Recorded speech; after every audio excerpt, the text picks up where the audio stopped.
Assalamualaikum warahmatullahi wabarakatuh. Nah, kali ini aku mau bertanya pada kalian. Sebelumnya, kalian pasti pernah bukan melihat kejadian atau peristiwa-peristiwa di lingkungan sekitar kalian? Bahkan, ada peristiwa yang sampai masuk berita bukan? Seperti berita kebakaran, banjir, atau bahkan berita mengenai kecelakaan. Nah, kali ini kita akan mempelajari mengenai teks berita. Sebelum memulai pada materi, kita harus mengetahui terlebih dahulu apa sih tujuan dari mempelajari teks berita.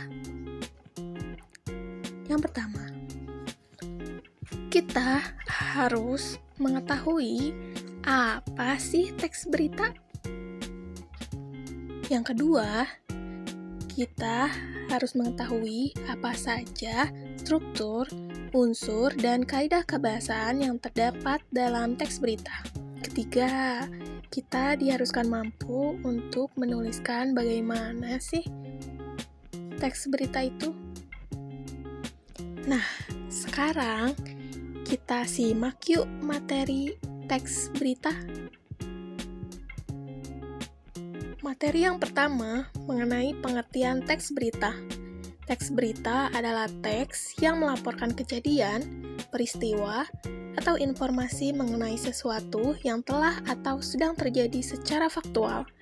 Maksud faktual di sini, berita tersebut harus disajikan secara fakta sesuai dengan keadaan. Nah, materi yang selanjutnya mengenai struktur teks berita.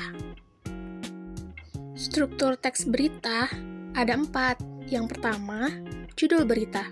Judul berita ini bersifat singkat, logis, dan dapat mewakili isi berita, atau bisa dibilang kata kuncinya. Yang kedua, kepala berita.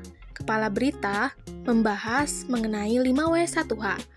Nah, untuk 5W1H ini, bagian apa, di mana, kapan, dan siapa.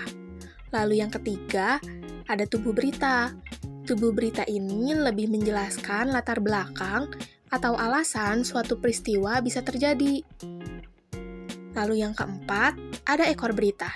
Ekor berita berisi informasi tambahan yang sebenarnya ada ataupun tidak akan mempengaruhi berita tersebut.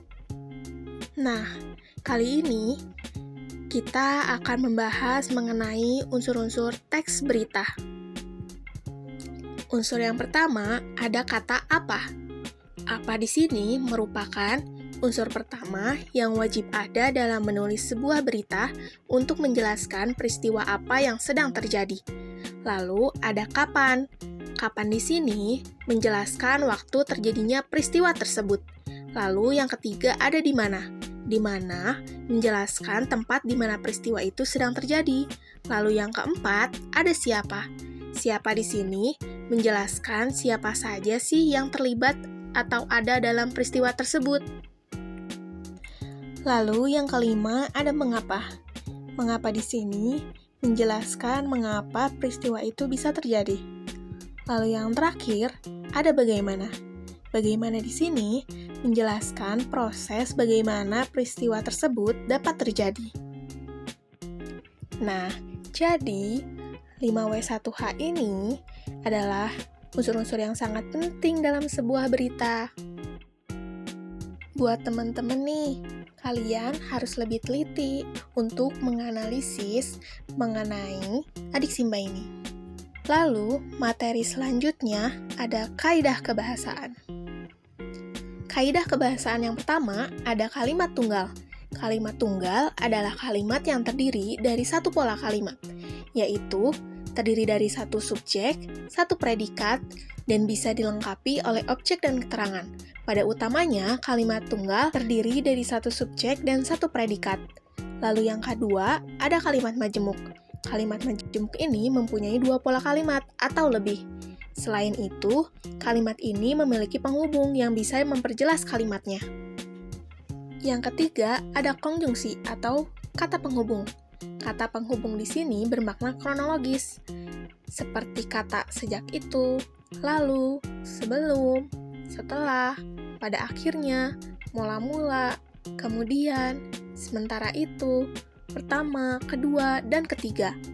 Lalu yang keempat, ada konjungsi kausalitas. Kata penghubung sebab akibat, seperti kata karena, sebab, sehingga, oleh karena itu, oleh sebab itu, jika, dan akibatnya. Lalu yang kelima, ada kata ganti atau pronomina. Kata ganti ini untuk mengganti orang atau benda, seperti aku, engkau, dia, mereka, atau beliau. Nah, sekarang materi yang terakhir.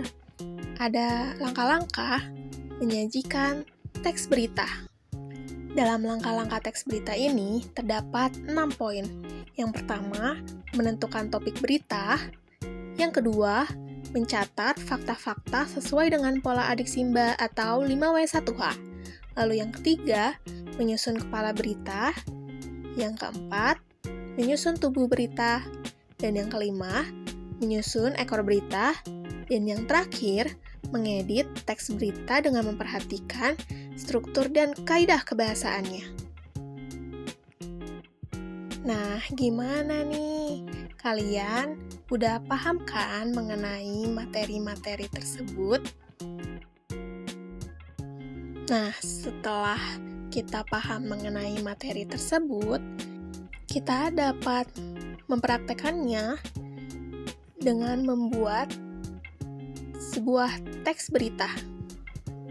Kali ini materinya cukup sampai di sini dulu ya. Nanti kita lanjutkan dengan materi selanjutnya. Terima kasih karena sudah mendengarkan sampai akhir. Sampai jumpa.